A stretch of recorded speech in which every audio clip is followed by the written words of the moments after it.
नमस्कार दोस्तों, स्वागत है आज की एक और एनएफओ अपडेट की वीडियो में।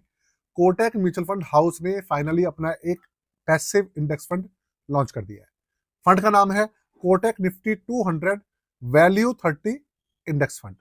किस तरीके का ये फंड है, ये एनएफओ कब लॉन्च हो रहा है और क्या इसके की फैक्टर्स हैं, इनसाइट्स क्या है, वो मैं आपको इसी वीडियो के अंदर शेयर करूंगा। तो आप बने रहिएगा, वीडियो को एंड तक देखिएगा, साथ में चैनल को सब्सक्राइब कर लीजिएगा और बेल के आइकन को जरूर दबा दीजिएगा। दोस्तों शुरू करते हैं और लेकर चलता हूं आपको कंप्यूटर स्क्रीन पर, और उसके बाद पूरी की पूरी जो इन्फॉर्मेशन है आपके साथ में हम शेयर करते हैं।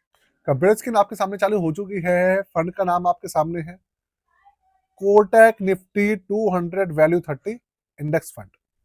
कोटक वालों का है, इंडेक्स फंड है। देखिए, सबसे पहली बात, लॉन्च कब हो रहा है? लॉन्च हो रहा है 15 जनवरी 2026 को। वीडियो में आगे बढ़ूं उससे पहले बता दूं आपको, पूरी वीडियो इंफॉर्मेशन पर्पस के लिए है, रिकमेंडेशन या सजेशन इस फंड को लेकर या किसी भी फंड को लेकर बिल्कुल भी नहीं है। आगे बढ़ते हैं।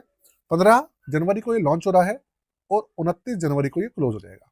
14-15 दिन के लिए अवेलेबल रहेगा। ओपन एंडेड स्कीम होने वाली है।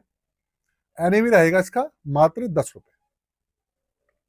एग्जिट लोड इसका बहुत चांसेस है कि 0.25% रहने के चांसेस ज्यादा है, और वो भी 30 दिन तक। उसका रीजन ये है कि भाई ये जो है आपका एक पैसिव फंड है, और पैसिव फंड के अंदर जो एग्जिट लोड है वो कम ही होता है। मिनिमम एप्लीकेशन अमाउंट भी बहुत ही कम है।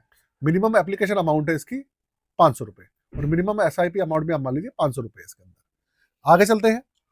डेली एनएवी कैलकुलेशन होगी, रात को 11 बजे से जो इसका एनएवी है वो अपडेट हो जाएगा, और इसकी सब कैटेगरी है इक्विटी इंडेक्स। देवेंद्र सिंगल जी इसका मैनेज करने वाले फंड मैनेजर हैं, और रिस्क मीटर इसका वेरी हाई। अब आप समझिए कि भाई ये फंड ना, जो इंडेक्स है किस तरीके का है। सबसे पहली बात, ये जो निफ्टी 200 है इसके अंदर दो इंडेक्स हैं। एक है पेरेंट इंडेक्स निफ्टी 200, और उसके बाद है उसका आप अदर इंडेक्स समझ सकते हैं निफ्टी 200 वैल्यू 30। ये दो इंडेक्स हैं इसके अंदर। तो निफ्टी 200 के अंदर 100 होती है हमारी लार्ज कैप कंपनीज और 100 होती है हमारी मिड कैप कंपनीज। उससे बनता है निफ्टी 200। और इन 200 कंपनीज के अंदर जो 30 कंपनीज हैं वो इस इंडेक्स के अंदर शामिल रहती है निफ्टी 200 वैल्यू 30 में, और वही 30 कंपनियां इस इंडेक्स के अंदर इसके पोर्टफोलियो में शामिल रहेगी। ये पूरा का पूरा जो फंड है इंडेक्स के ऊपर बेस्ड है, और इंडेक्स के हिसाब से चलने वाला है, और जो रिटर्न्स हैं वो भी उसके हिसाब से रहेंगे। और किसी भी तरीके का जो फंड मैनेजर है उसका मतलब डायरेक्ट डिसीजन इसके अंदर काम नहीं करने वाला है। पूरा का पूरा ये इंडेक्स के ऊपर बेस्ड है फंड। जैसे हमारे दूसरे फंड्स होते हैं इंडेक्स के ऊपर, वैसा ही है। बस ये है कि भैया वैल्यू 30 है। अब आप पूछ रहे हैं कि भाई, सोचेंगे भाई वैल्यू 30 क्या है।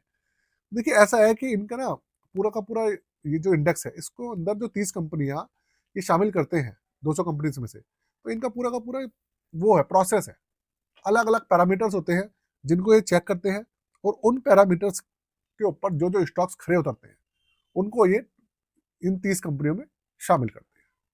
मतलब जो वैल्यूएशन ज्यादा दे रही है, ये सब चीजें उसके हिसाब से रहता है पूरा का पूरा इनका। तो दोस्तों, ये छोटी सी वीडियो थी, कैसी लगी मुझे जरूर बताइएगा। साथ में चैनल को सब्सक्राइब कर लीजिएगा, और अगर आप अपना पोर्टफोलियो बनवाना चाहते हो, पोर्टफोलियो सर्विसेज लेना चाहते हो, आपको पोर्टफोलियो रीबैलेंस कराना है, रिक्रिएशन कराना है, रीबैलेंस करवाना है, रिव्यू करवाना है, आप करवा सकते हैं। डिस्क्रिप्शन के अंदर पूरी की पूरी इंफॉर्मेशन मेंशन है, आप जाकर चेक कर सकते हैं। आज के लिए जय हिंद, वंदे मातरम।